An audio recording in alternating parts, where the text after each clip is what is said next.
Considera-se que ser professor é das profissões mais bonitas a que se pode ambicionar. Passa-se uma vida inteira a ensinar crianças e jovens, a dar-lhes ferramentas para que se preparem para o mundo que aí vem. Está-se a formar o futuro da sociedade, neste caso a portuguesa, dando o seu melhor para que todos os alunos tenham sucesso. É inequívoco que todos os professores que passam pelo trajeto escolar dos jovens vão influenciar as suas vidas, pois todos nos lembramos de frases ou ações que alguns professores tiveram para conosco. A educação deve continuar a ser um tema de enorme preocupação e importância para qualquer país, na medida em que é através dela que as sociedades evoluem. Hoje vamos conversar com duas professoras do ensino primário que ensinaram gerações de jovens e que hoje se dedicam a ensinar a próxima, os seus netos. Vamos conversar com Maria Júlia Moraes, professora do primeiro ciclo, aposentada e agora avó. Está também connosco Arminda Borges, professora do primeiro ciclo, aposentada e agora também avó. Venha connosco neste segundo episódio da 4ª temporada. Ser professor é para toda a vida. Venha connosco de mãos dadas. Bom dia, sejam bem-vindos ao De Mãos Dadas, programa dinamizado pela Associação de Pais e Encarregados de Educação do Agrupamento de Escolas Diogo Cão. Hoje, neste segundo episódio da 4ª temporada, vamos estar à conversa com Maria Júlia Moraes, professora do primeiro ciclo, aposentada e agora avó. Está também connosco Arminda Borges, professora do primeiro ciclo, agora aposentada, mas também avó. Ora, e antes de mais agradecermos a vossa presença e a disponibilidade para estarem aqui com a Associação de Pais do Agrupamento de Escolas Diogo Cão, no nosso programa de rádio De Mãos Dadas, para conversarmos sobre o que é ser professor. No entanto, gostaríamos que fizessem uma breve apresentação aos nossos ouvintes. E quem é a Sra. Professora Júlia Moraes e quem é a Sra. Professora Arminda Borges?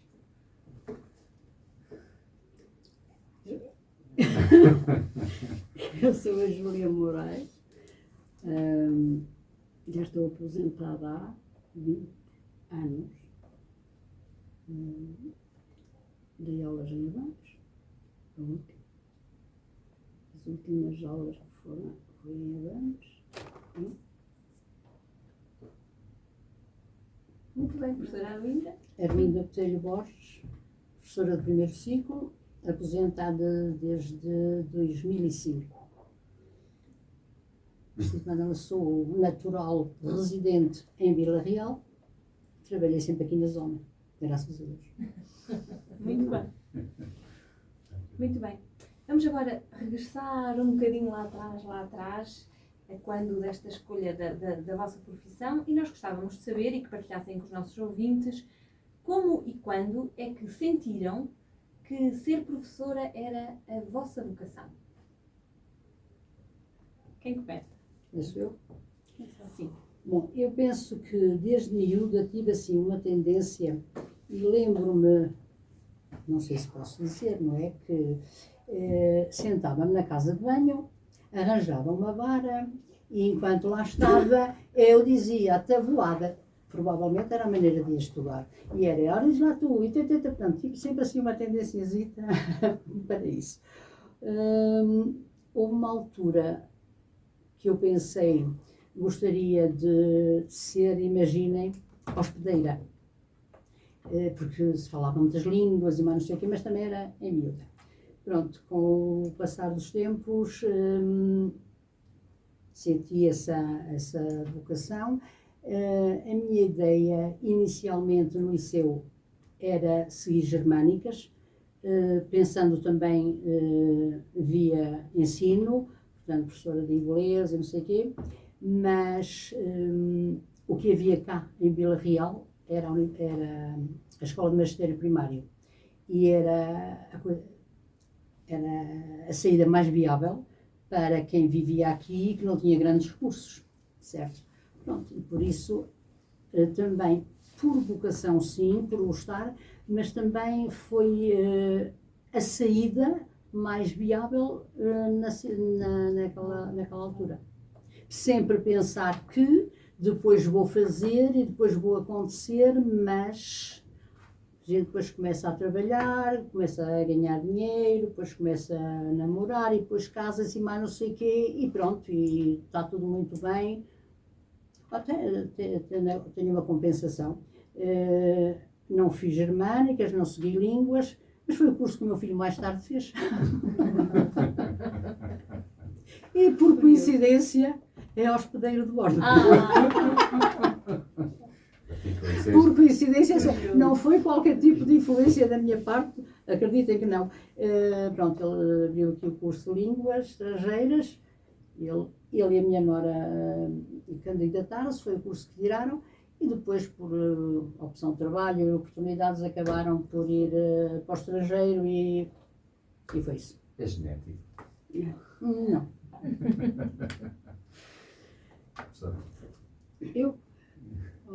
Eu fui desde criança sempre. Eu não sou de Vila Real, sou de uma aldeia do concelho de Vinhais. As acessibilidades naquela altura eram muito difíceis. Estudei em Bragança e era difícil ser outra coisa qualquer, porque se para Bragança era difícil ir. Os meus pais eu tenho ainda mais 2 irmãs que também estudaram e são professoras como eu. O melhor era, eu era a mais velha, fui professora porque gostei também. O meu pai ainda me perguntou se queria outra profissão, mas não, porque depois também a minha família não era rica naquela época. Não havia famílias muito ricas, pelo menos na minha aldeia. E como sentia a dificuldade dos meus pais e olhava para as minhas irmãs, como o meu pai queria que fôssemos todas iguais, é verdade, foi. Optei por ser o curso mais rápido. Eu formei-me, tinha 18 anos, quando eu acabei o curso, e foi por isso. Mas sempre gostei, nunca pensei em mudar. E as minhas irmãs aconteceram igual, como a mim. Ora, naquele tempo, só para que os nossos ouvintes estão neste momento a perguntar como é que seria naquela altura, como é que se estudava para ser professor. Bem, e lá está, porque hoje em dia as vivências que têm as pessoas e principalmente as crianças de hoje em dia é que não conseguem conceber como é que naquele tempo existiam certas condicionantes que hoje em dia eles nem as sentem. Então, assim, o que nós vos queremos pedir é se podiam explicar aos nossos ouvintes para que eles percebessem as circunstâncias desses tempos e como é que se estudava para ser professor. Quais eram as dificuldades, os exames que tinham que fazer, as disciplinas que tinham que frequentar, se tinham que fazer alguma espécie de estágio, por aí adiante. Quem toma a iniciativa? Então, seguindo a mesma ordem, falo eu. Bom, as circunstâncias eu acho que já expliquei na primeira questão. Para além de se gostar, era também, havia a condicionante económica e tínhamos que optar por aquilo que realmente a nossa cidade aqui tinha. Fiz o curso liceu, depois fazia-se um exame de aptidão à escola do magistério, tinha que se fazer exame de aptidão à escola do magistério. Nessa altura o curso dos professores era 2 anos e tínhamos estágio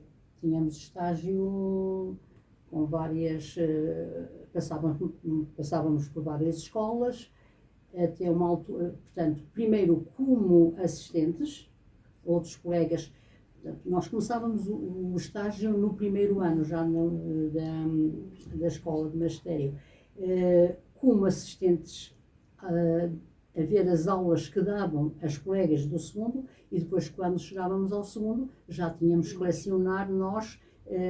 E éramos sempre avaliados. E éramos sempre avaliadas. Havia nota final de estágio. O professor orientador dava-nos uma nota que ia contar para a nota final, juntamente com as aulas que tínhamos, e no fim do curso, tínhamos o chamado exame de Estado.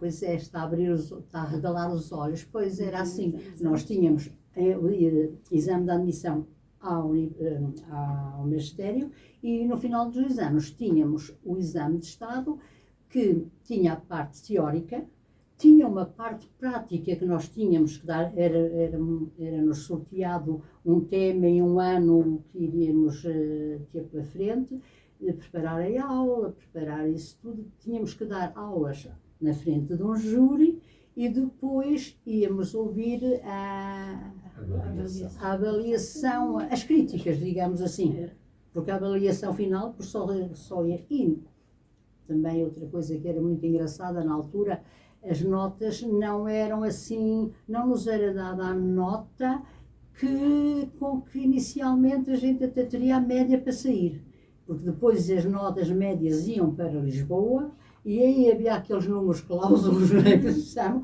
e depois, porque só podia haver 17, acho que a nota mais alta era 17, era 17, portanto só podia haver um, se houvesse pessoas nas mesmas circunstâncias, havia um, e depois vinhamos andando para trás. Muitas vezes a nota final que nos era proposta pela escola seria, por exemplo, no meu caso, a nota proposta foi de 15, mas acabei com o diploma com 14. Porque vinham assim, mas isto era o uso da casa, era assim, funcionava. Professora João, então e o exame, como é que era o exame final que faziam lá O exame de Estado?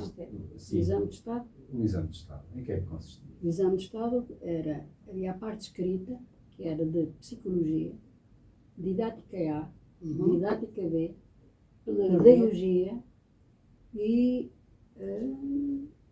tínhamos também desenho e pois, mas essas não fazíamos legislação. Sim. E Organização política. Organização política. Tínhamos organização política. Isso quanto tempo é que durava? Tínhamos a prova escrita. E a prova escrita, que cada disciplina ocupava, por exemplo, hora e meia, já não sei. Quando já não lembro assim muito. Por exemplo, havia um exame de didática A, num dia. Depois, no dia seguinte, ou de manhã ou tarde, havia didática B. Depois havia Psicologia, Pedagogia, Organização Política, a parte escrita. Depois havia a outra parte, que era esta era a parte teórica, e depois havia a outra que era a prática. Então, íamos a turma, não é?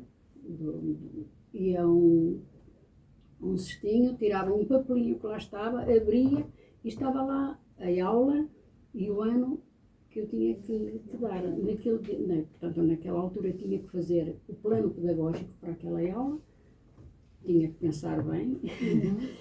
E depois, passado um dia ou dois, era a aula prática, portanto, com aquele número de alunos que lá dizia, não é? O primeiro, o segundo, o terceiro, o quarto ano, e a aula, eu sei que, por exemplo, a mim saiu, eu dei, o meu exame de Estado foi a tabuada do 2 e elaborar um jogo um tabuleiro de damas.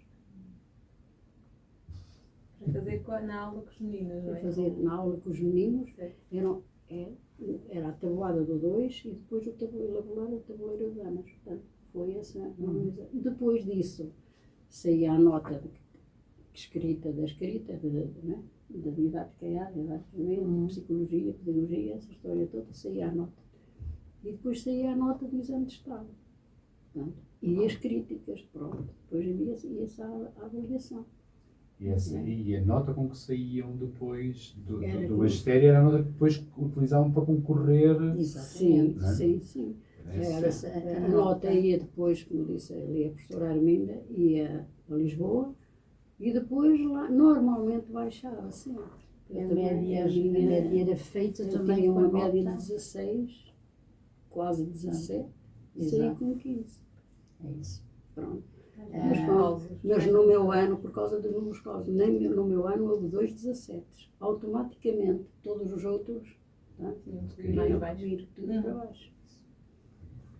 Depois desta fase de formação e de preparação, ainda se recordam de como é que foi os primeiros dias de aulas, como eu vou chamar professoras titulares, ou seja, quando já tinham a seu cargo a sua turminha ou a sua... Agregada.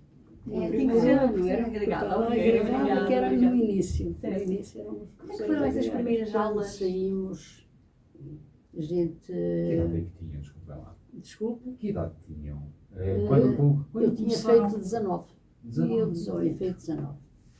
E eu 18. E é assim, a gente chega ali a uma turma e cai tudo. Porque tudo aquilo que se viveu é utópico. Nós chegamos habituados, é porque é isto, é muito bonito, depois nós estagiamos numa escola da cidade, em que o professor titular do lugar, no caso, onde eu estagiei, era uma senhora adorável, mas depois dos estagiários sair, tratava ali com os meninos, insistia. Portanto, as crianças eram outras, era outra realidade. Depois, no primeiro ano, saída assim do magistério, com muitas ilusões, tudo muito bonito,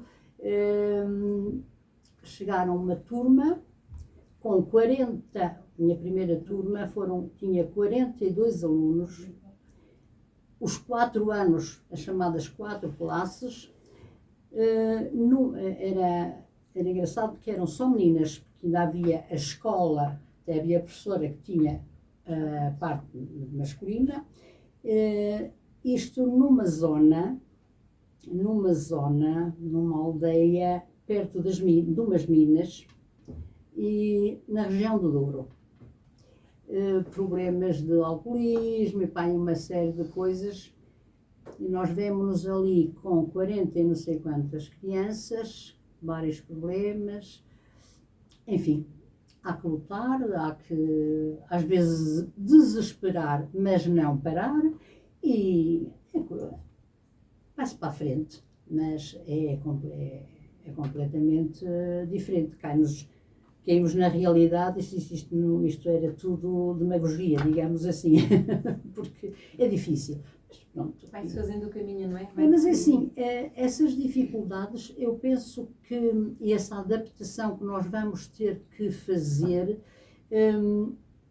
persiste ao longo dos anos. Porque esse ano estive nessa aldeia, no outro ano estive noutra, e mesmo as coisas, a realidade vai mudando de uns anos, de umas aldeias para as outras, de umas turmas para as outras. Só a partir de uma certa altura, e mesmo assim mais para o fim, é que nós já estamos um bocado mais adaptados quando ficamos aquilo que na altura se chama efetivos e começamos a ter um grupo. Começa, no nosso caso, ali na nossa escola, começava no primeiro ano, nós levávamos até ao quarto e, portanto, cada grupo que vem de 4 em 4 anos é diferente, mas nós já estamos, ali, como é que é dizer, a realidade ali já é outra, já estamos aqui perto da cidade, mas há sempre, eu acho que ao longo de toda a carreira, em cada ano há sempre uma necessidade de uma adaptação, de mudança de estratégias, há uma série de coisas que nos acompanham ao longo da vida. O meu primeiro ano foi parecido ao da Ana, uma turma com 42 alunos, numa aldeia do concelho de Vinhais, perto de Espanha. Não havia casa para a professora, nem conhecia colega nenhuma lá. Andei eu e o meu pai a procurar, mas naquela época o professor era muito querido. E foi com facilidade que encontrei alojamento. Ficava lá a semana toda. Ao fim de semana ia para a minha aldeia. Mas lá está. Era difícil, só de táxi. Só podia ir de táxi. E depois tinha de ir de táxi outra vez para lá. Portanto, eu nem todos os fins de semana eu ia. Havia muitos fins de semana que eu ficava lá na aldeia. No ano seguinte foi também outra colega para lá, que dava quinta e sexta classe. Então já estávamos as duas. Ela morava em Vinhais, E aos fins de semana já íamos as duas. Eu ficava na casa dela em Vinheiro, outras vezes ia para a casa dos meus pais, para a aldeia. Mas foi a mesma coisa, era muito difícil. Eu tinha 18 anos, tinha alunos quase com a minha idade, tinha alunos de 14 anos, naquela altura, mas muito meiguinhos. Não havia problema nenhum. Os professores eram muito queridos, é verdade, muito, muito queridos. Não havia. Pode-nos dar assim 2 ou 3 exemplos desse acarinhamento Desse que carinho. sentiu, exatamente? Por exemplo, à noite, nós não precisávamos de acender lareira nem nada, porque todas as noites os pais dos alunos faziam aquelas fogueiras grandes e iam-nos levar as brasas para a nossa braseira. E nós chegavam com uma lata, não é? Um balde de lata, despejavam na nossa braseira e pronto. E passado um pedaço já lá estava outro a bater à porta. Senhor professor, precisa brasas. Senhor professor, precisa brasas. Sempre. Portanto, isso era mesmo de carinho. E noutra aldeia que eu estive também, mas aí já é efetiva. Estive muitos anos nessa aldeia. Pertencia já ao distrito de Vila Real, mas é uma aldeia que as pessoas eram mesmo pobrezinhas. Então, até os miúdos me iam bater à porta e diziam: senhor professora, precisa de água.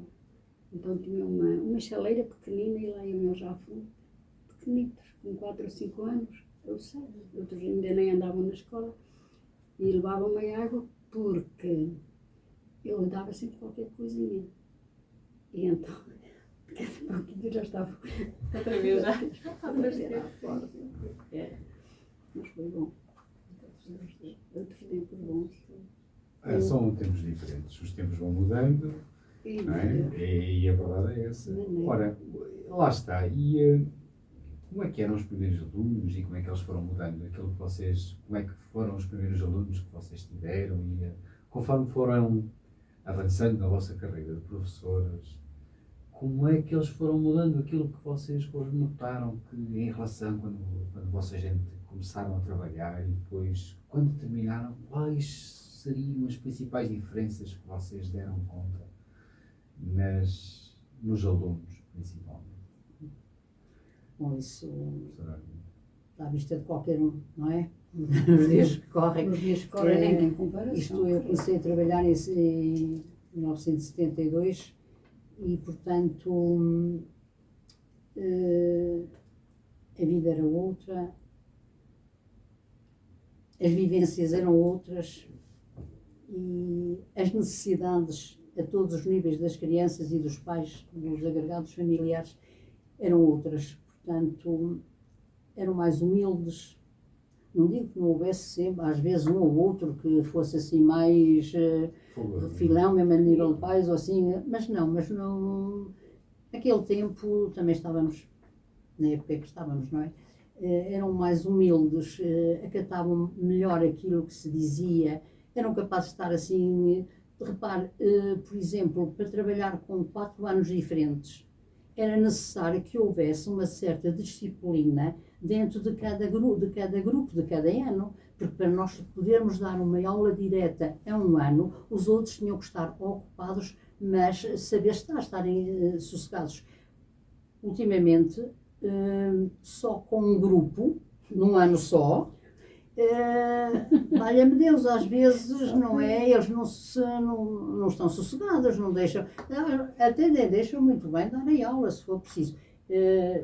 Não tive assim grandes problemas, grandes queixas em relação a isso, mas há sempre aqueles que perturbam porque as coisas já são diferentes. Tem outras vivências, tem outras coisas. Eu estou-me a lembrar agora, por exemplo, de um caso que foi aqui na sala da Júlia. Posso falar? Pode. Um dia a Júlia estava a dar aulas e veio não sei quantas vezes durante a aula à parte da secretaria, porque o telefone tocava.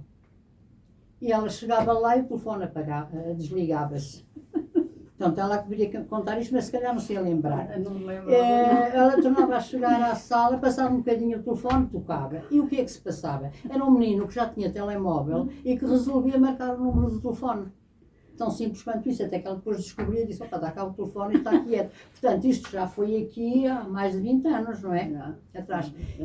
Por isso, hoje os meninos levam os telemóveis.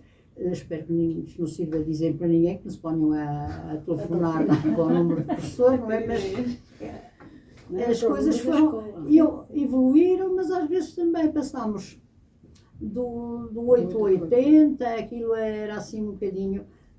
Pronto, as crianças também têm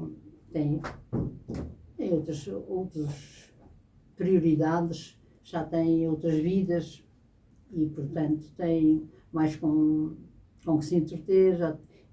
Hoje, os nossos meninos, não será o caso dos professores atuais, porque também estão preparados para isso, mas se nós estivéssemos ainda no ativo, eu penso que os meninos eu teria muito que aprender ainda com eles.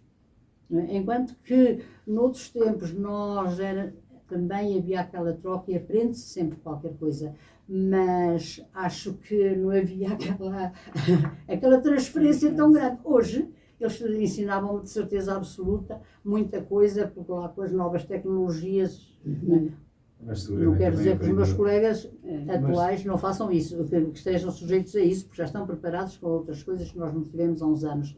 E também vamos aprendendo com eles, com os filhos e com a própria experiência, também vamos-nos, entre aspas, desenrascando. Mas são diferentes, as coisas são diferentes. Os próprios pais, os próprios pais eram mais humildes, eram respeitadores para aquilo que eu digo. Hoje o professor nem sempre é respeitado, nem sempre é visto como deveria ser, não é? E nós vemos o que infelizmente acontece por aí adiante. Já falou tudo, agora. Até já contei o caso do teu menino. Por acaso vem mais ideia. Os filhos mudaram, os alunos mudaram, a relação com os pais também mudou, no sentido de... E eu agora gostava de perceber se os pais participantes, ou participativos, ou ativos na escola, sentiram alguma evolução, no sentido positivo de não só, nós sabemos que antigamente exigia-se e dizia, ser a professora, se calhar até pode, se isto correr mal, acerte-lhe o passo. Perdoem-me a expressão, é verdade. Mas no sentido de agora de construir e participar e querer e estar, houve ou não alguma evolução da participação dos pais na escola? Da vossa experiência? Eu acho que sim, que houve. Mas... sabe que nós já saímos há uns anos, já estamos apanhámos aquela transição, de facto os pais, a relação com os pais evoluiu, a participação na escola. Felizmente nós nas escolas onde trabalhamos e na nossa área não tivemos problemas com os pais cooperavam e eram bem participativos. Eram participativos e não tivemos problemas. Relativamente ao hoje, à atualidade, não sei, não posso, não digo aquilo que penso. Portanto, eu não conheço, não posso estar a dizer assim ou desta maneira, mas por aquilo que vês. Por aquilo que vi, e às vezes assisti.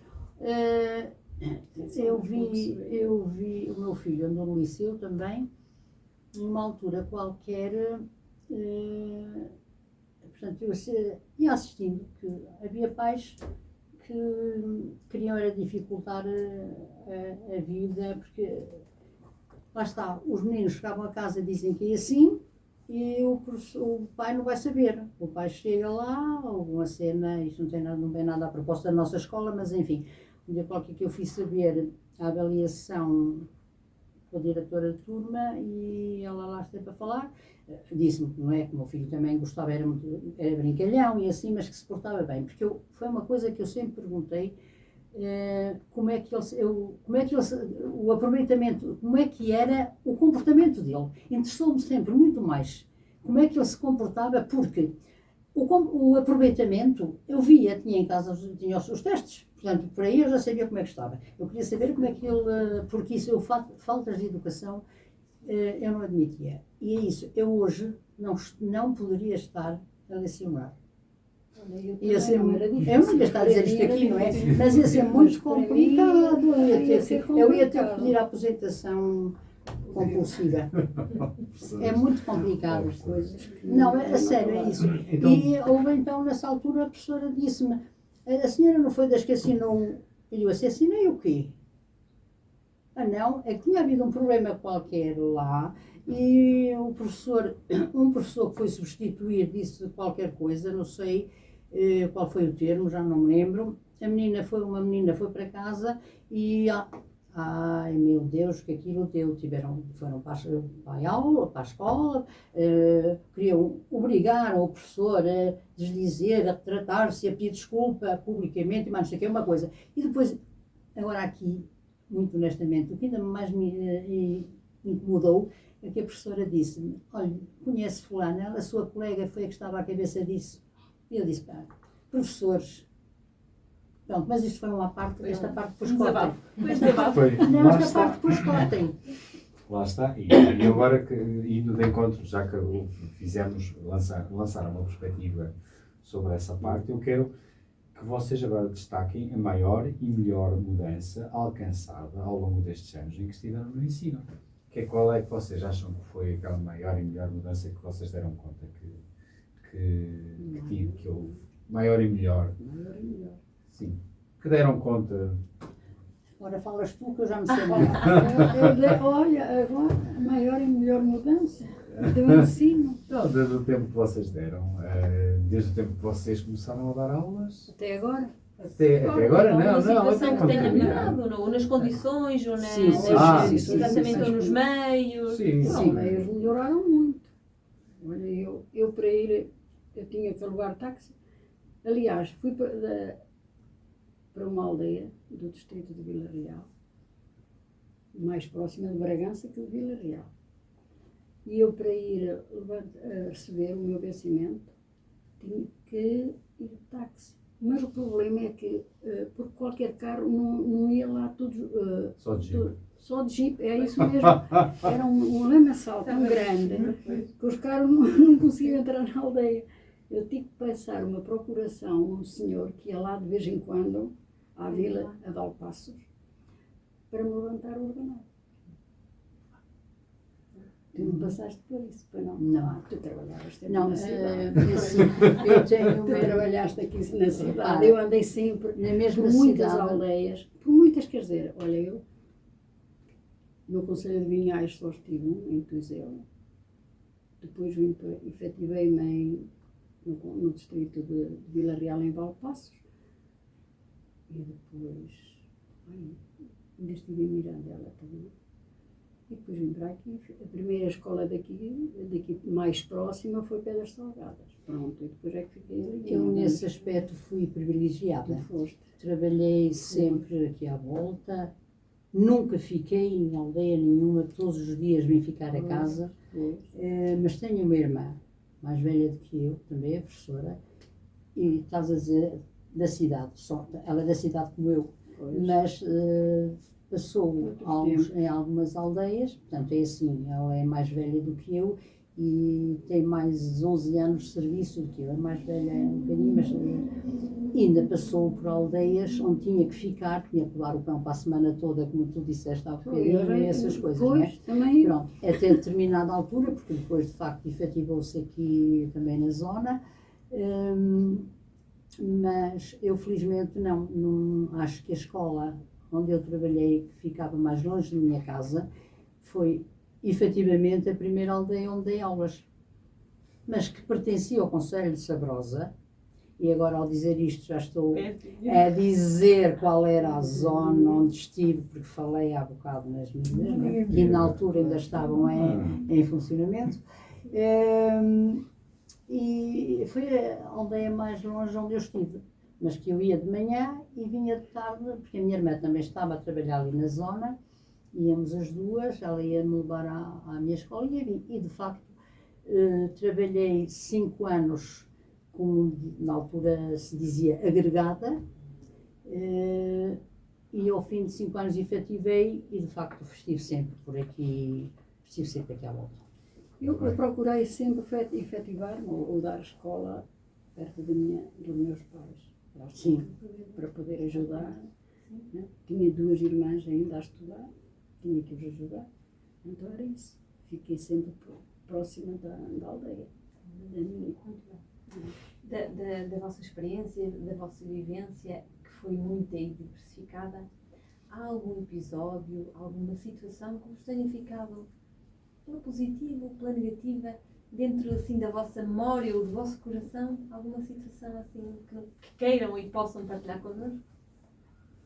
Olha, eu tenho uma que me marcou e que eu me lembro ainda agora muitas vezes.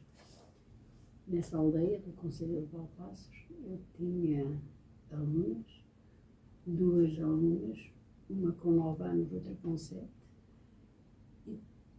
O pai estava emigrado em França, isto foi talvez em 71, 72, mais ou menos. E a mãe adoeceu, tinha um bebê, portanto era uma com 9, outra com 7, outra com 5, depois tinha um irmão com 3 e tinha um bebê. E a mãe adoeceu e foi internado. Quem ficava com o bebê e com os irmãos todos era a vez. Um dia era a de 9 que faltava. Eu tinha os 4 anos. Um dia era a de 9 que faltava. No dia seguinte era a de 7. Porque a outra, quando faltava a de 9, né, ficava com os irmãos. Tinha um bebê, com meses. E no outro dia faltava a de 7. Depois eu perguntava, então a tua mãe ficou a tomar conta dos meus irmãos? Depois eu dizia, olha que fizeste tal almoço. Pusemos chícharos. E como é que fizeste para escoar? Fomos à taberna, que era a mercearia, compramos um coador, e elas faziam as compras, tomavam nota lá na mercearia, e depois o pai pagava, quando viesse ou não viesse. Isso mexeu muito comigo, é verdade. E tive outra aluna também nessa zona, que para se deslocar, para ir à escola, tinha que andar uns 3 quilómetros a pé. E a menina, quando chegava, passava um bocadinho, começava a queixar-se, dói-me a barriga, dói-me a barriga. Que será? Estava-lhe, olha, comi, não. Mas era todos os dias. E eu me disse, anda lá, vamos à minha casa. No intervalo, saí, levei à minha casa, fiz-lhe um chazinho, dei 2 bolachinhas, aquilo, 2 bolachas, deu-me livre. Se olha, queres pão? Quero. Pronto, dei pão, a partir daí levava sempre o pequeno almoço, porque as dores de barriga dela era fome. Foram casos que mexeram assim um bocado comigo. Isso nos anos 70. Professora Arminda. Foram tantas coisas, tantos episódios, uns engraçados, uns tristes, outros mais, sei lá, no momento. Estes são tristes. Eu, que me tenha marcado e que ainda hoje penso, não sei se devo dizer, foi ter deixado um aluno sem o exame de 4ª classe na altura, pela ideia que nós tínhamos, porque assim, hoje os meninos, saibam ou não saibam, até vão para a frente e acompanham e mais não sei o quê. Naquela altura nós tínhamos as percentagens e queríamos mostrar serviço. E havia o exame que nós fazíamos, que os meninos iam fazer o exame do 4º ano, à vila. Entretanto, portanto, nós estávamos a contar que os meninos fossem fazer exame nessa altura, à vila, e na altura em que se propõem os meninos, eu não propus um menino porque achei que ele não estava de facto preparado. Entretanto, com as mudanças do 25 de Abril, houve uma alteração e os meninos foram fazer exame à localidade, à escola mais próxima, que juntava meia dúzia de 2 ou 3 professores e levava os alunos. Pronto, eu na altura já estava proposto, e eu quando cheguei, estive a ver os meninos que foram, portanto, interrogados, que foram analisados, não é, que estavam a fazer o 4º ano, eu pensei, porque é que eu não trouxe fulano, porque para aquilo, eu não deveria dizer isso, não é? Mas para aquilo que vi lá também, esse meu aluno podia ter feito o 4º ano. E isso é uma das coisas que me chocou imenso. Eu já uma vez te falei nisso. Já. E mais sabendo que era uma criança pobre, tinha muitas dificuldades, foi uma coisa que me marcou e que ainda hoje me incomoda pensar nisso. Já procurei saber da vida dessa criança, hoje mais do que homem feito, eu ainda era solteira na altura. Está bem, emigrou, mas foi uma coisa que me marcou. Porque se eu soubesse que as coisas iam ser feitas naqueles moldes, eu tinha, quer dizer, e, no fundo não pensei bem, porque ao fim e ao cabo aquilo era uma obra de caridade, mesmo que fosse à vila e que eu tivesse que andar a pedir a todos. Mas pronto, já lá vai, já passou. Foi uma das coisas que me marcou assim um bocadinho pela negativa. Pela positiva, há coisas, situações muito engraçadas, coisas muito, muito interessantes. Eu tenho uma situação que acho que me veio agora a ideia, uma coisa até mais ou menos recente, que já depois de... Porque nós já apresentamos, mas acabamos por dar sempre assim uma ajudinha às vezes. E houve uma situação com um miúdo, que os pais éramos amigos, na mesma zona, e o pai nas férias. Porque o meu filho não quer ligar nenhum, não gosta de ler, não faz e não sei o quê. E eu disse assim, anda cá, anda até a minha casa e tal. E fui lá durante as férias e foi muito engraçado porque eu comecei com histórias, daquelas histórias antigas e para lá uma data do livro, e foi muito interessante que ele um dia, porque era assim, eu tinha que ler também. Eu lia um bocado, mas ele, por exemplo, estou cansado de ler tudo. E eu lia mais eu lia depois lia ele, pronto, depois já chega, estamos aqui. E os próprios livros, porque já eram antigos, não eram histórias assim que ele conhecesse muito bem, começaram a despertar. E uma altura qualquer que ele está a ler e diz-me assim, epá, olha que ler é mesmo fixe. Ler é mesmo fixe, assim, ainda bem, pronto. E já é formado hoje o rapaz, mas pronto, foi uma coisa que eu achei piada, aquela frase, ler é mesmo fixe, assim, olha que grande descoberta tu fizeste.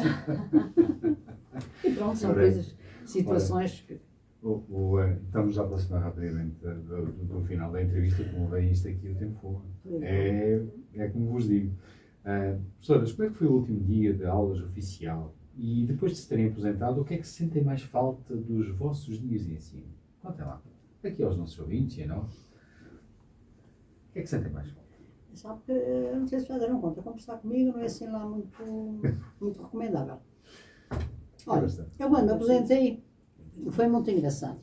Que encontrava-me com colegas, que eu estou, não sei o quê, então o que é que se passa? Sabes, de manhã, ia sair as colegas para o trabalho, dá-me assim aqui uma coisa, e eu dizia logo, olha, a mim não me dá nada, porque à hora que as colegas vão para o trabalho, eu estou a dormir, aproveito para me levantar mais tarde, não está a ver sair, portanto não me dá nada. Pronto. E depois fui-me habituando e fui fazendo outras coisas, ainda passei 2 ou 3 vezes lá na escola, pelas colegas que deixei, pelas amizades que nós realmente lá criámos, isso tudo. Mas assim, fiquei muito pesarosa.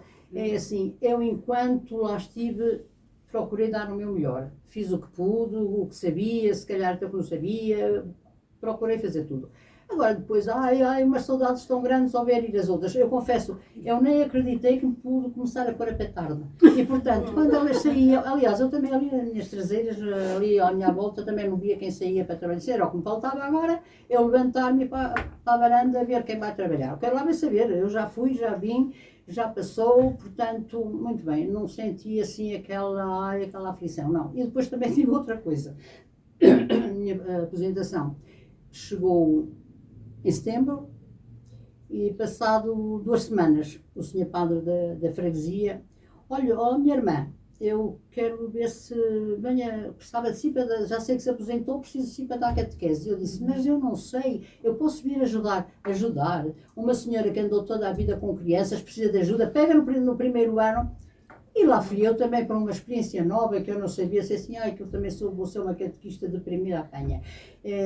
Pronto, e lá fui, e portanto, não tive aquela transição, de ficar muito tempo sem crianças. Em outubro peguei no grupinho e depois também, era como na escola, foi seguindo, andaram 10 anos comigo e ao longo desses 10 anos fui apanhando outros. Tive sempre grupos, 2 ou 3 grupos por semana, o que me obrigava também, de certo modo, a sair de casa, a preparar aulas, não eram aulas, mas... e pronto, e isso também foi muito bom. Foi muito bom, ocupou-me um bocado o tempo, só não tinha, era aquela coisa de ter que ir muito cedo, porque eu vou-vos dizer uma coisa, todos os dias, enquanto dei aulas, eu acho que não houve dia nenhum que eu não me levantasse de manhã e não dissesse assim, ai, que hoje apetecia-me tanto faltar. Mas está aqui a Júlia que pode dizer se eu era pessoa de faltar. Não, eu não faltava nunca. Eu só, felizmente, não me lembro de ter grandes faltas, felizmente também não tive doenças, mas acho que não houve dia nenhum que eu não me levantasse de manhã e disse, ai, que hoje não me apetecia nada, hoje apetecia-me faltar. Mas ia sempre, portanto, depois é catequese, como era à tarde, já estava tudo bem. O menino estava Portanto, eu não tive assim aquela transição, não é? Ainda hoje continuo a dar catequese, a dar ou Ensinar. Ensinar a catequese. Professora Júlia. Eu também não senti falta. também não tinhas ninguém ali à tua volta, não Não. morava ninguém que tivesse, Não, não tivesses tive. que guardar de manhã para sair a horas ou não. Não. Levantava uma hora que não. E olha, apoiei muitas vezes meninos lá da Pois. minha zona. Isso também Iam lá eu para depois, casa, para o pé de mim, pronto, faziam os trabalhos. Era precisamente a próxima pergunta.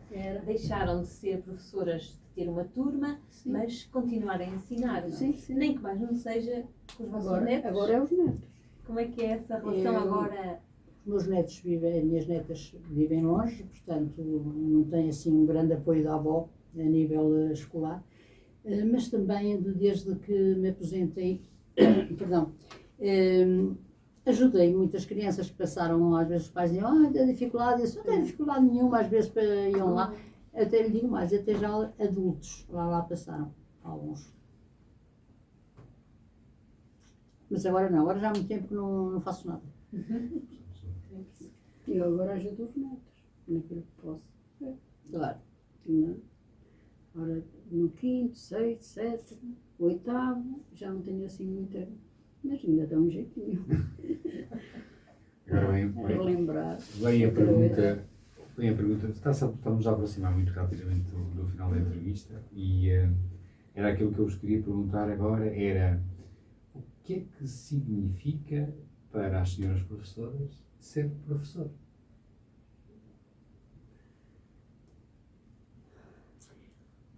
Pergunta tão difícil.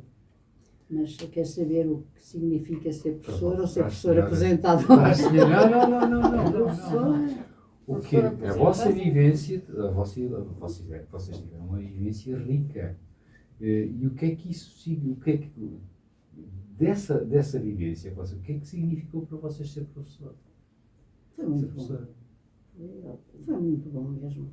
Uma Eu acho troca. que No fim ao cabo, acaba por ser uma partilha. É uma partilha de nós darmos alguma coisa, mas também recebemos. era tão bom. Até mesmo a nível de conhecimento, nós estamos sempre a aprender. Reconhecemos sempre qualquer coisa. Para além dessas vivências extraordinárias que foram lidar com crianças, com pais, é muito gratificante hoje passar ir na rua e professora e tal, e às vezes eu já nem conheço as pessoas e enfim, não é gratificante. Foi muito bom, foi uma troca de experiências, demos aquilo que pudemos, que tínhamos, o melhor que soubemos, mas também recebemos muito. E mesmo a nível de pais, ficámos com amigos para a vida, a nível de colegas, Também. isso é extraordinário, não é? E pronto, não sei mais o que vos diga. Professora Júlia. Diz tu. Eu concordo com o que disse a Arminda. Ela já disse. Pois eu falo sempre muito, eu falo. Ah, mas então, tens que falar. Uma vez que esta entrevista decorreu assim de uma forma muito rápida, agora gostávamos que deixassem uma mensagem, cada uma de nós naturalmente, para os nossos ouvintes lá em casa. São pais, são alunos, são avós, são professores que estão do outro lado. Que mensagem é que gostariam de deixar para os nossos ouvintes lá em casa? Olha, aos pais, aos alunos, e aos professores. Portem-se bem. Portem-se bem, cada um na sua qualidade. Alunos, sejam respeitadores. Pais, sejam respeitadores compreensivos. E professores, aguentem como puderem, tenham calma, lutem pelos vossos interesses, mas não se esqueçam nunca de que somos professores e somos educadores. E, portanto, claro que eu estou a dizer isto a pensar em alguma coisa, não é? Em alguma situação. Acho muito bem que lutem pelos vossos direitos, mas não se esqueçam sempre aquilo que temos que transmitir, é que somos educadores e, portanto, devemos ter cuidado, às vezes, nas atitudes que tomamos em alguns sítios, em alguns lugares. De uma maneira geral, para todos os ouvintes, vou-lhes dar um conselho. Sigam aquele meu menino e leiam muito, porque ler é fixe. Sra. Júlia. Eu concordo plenamente com a Arminda. Acho que aos pais, aos alunos, respeito pelos professores. Eu acho que agora o professor não tem respeito, não tem estatuto. O estatuto que eu tive e colegas do meu tempo tiveram, não têm. Perdeu-se tudo. E isso, eu acho que o respeito é a base de tudo. Se houver respeito de pais para professores para com os pais, igual. Entre alunos e professores, eu acho que a escola começa outra vez a funcionar bem, porque agora não funciona. Vamos ter esperança em melhores dias. Esperemos Ora bem que bem. sim. Ora, hoje tivemos connosco no nosso programa de Mãos Dadas duas senhoras professoras que nos ensinaram que ser professor implica a possibilidade de marcar a vida dos alunos, exercer um papel imprescindível para mudar o mundo. Ensinaram-nos também que ser professor implica também uma aprendizagem constante, que nessa profissão não existe uma rotina fixa, que existe sempre a possibilidade de fazer amizades novas e que merecem e têm o respeito e admiração da sociedade. Tivemos hoje connosco, neste programa de Mãos Dadas, a senhora professora Júlia Moraes e a professora Arminda Borges. Com ela conversamos sobre o tema fascinante, que é o que é ser professor. Acompanhe o nosso programa na Universidade FM ao sábado, pelas 9 horas da manhã, e venha de mãos dadas ouvir, partilhar e contribuir para uma educação mais justa, feliz e equitativa para as nossas crianças e jovens. Recorde-se, as crianças e jovens de hoje são os adultos de amanhã. Saiba que contamos com a sua presença para, de mãos dadas, construirmos um mundo melhor.